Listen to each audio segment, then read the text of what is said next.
Déjà, c'est à cause de ça, le drone malien a été abattu par l'Algérie. Les amis, vous voyez bien cette photo. C'était lors d'une réunion de haut sommet entre des figures clés du terrorisme dans la zone du Sahel. A été récemment filmé à Tinzaouaten, localité située à la frontière entre le Mali et l'Algérie. Parmi les participants identifiés, on retrouve des grands noms tristement célèbres. Al-Ghabbas Agantalla, Iyad Agagali et Mahmoud Bari alias Abdou Yeye. C'est ce dernier qui aurait pris la parole pendant cette rencontre secrète, qui aujourd'hui fait couler beaucoup d'encre. Mais ce qui fait plus de bruit encore, c'est ce qui s'est passé ensuite. Le Mali, grâce à ses moyens technologiques de surveillance, notamment un drone de type Akinci, aurait repéré cette réunion en temps réel. Une frappe était apparemment en préparation et là, coup de théâtre, le drone a été abattu. Oui, abattu. Et selon plusieurs sources concordantes, l'appareil aurait été ciblé par l'Algérie. Alors là, les questions fusent de toutes parts. Pourquoi l'Algérie aurait-elle pris cette décision radicale?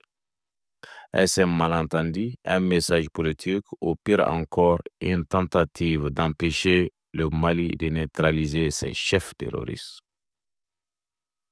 Pour bien comprendre cette affaire, revenons un instant sur les personnages présents dans cette réunion. Iyad Agagali, chef du groupe de soutien à l'islam et aux musulmans Jessim, affilié à Al-Qaïda. Al-Ghabbas Agantalla, leader du HCIA, un groupe politico-militaire très influent dans le nord du Mali. Et Mahmoud Bari, alias Abou Yaya, un orateur idéologique du djihad sahélien. Le fait est que ces trois figures se retrouvent ensemble à la frontière malienne, ce n'est pas rien. C'est le signe d'une coordination renforcée, peut-être même d'une stratégie de relance après les récents revers subis dans la région. Les autorités maliennes, conscientes de la gravité de cette rencontre, semblent avoir tenté une frappe chirurgicale grâce à leur drone. C'est là que intervient le rôle controversé de l'Algérie.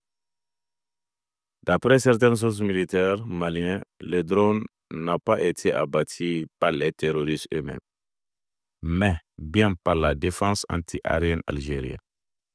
Une décision qui soulève beaucoup de tensions diplomatiques. Le gouvernement malien soupçonnait même l'Algérie d'avoir protégé ces terroristes en leur servant des zones refuge.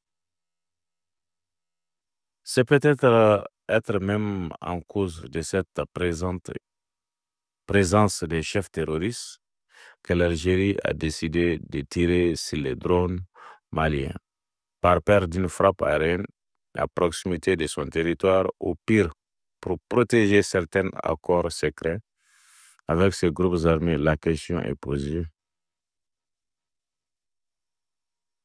Alors, pourquoi l'Algérie a-t-elle agi pour défendre sa souveraineté aérienne? Ou y avait-il autre chose derrière tout ça? Peut-être encore parler de coopération régionale dans la lutte contre le terrorisme, si des pays voisins sabotent des opérations cruciales.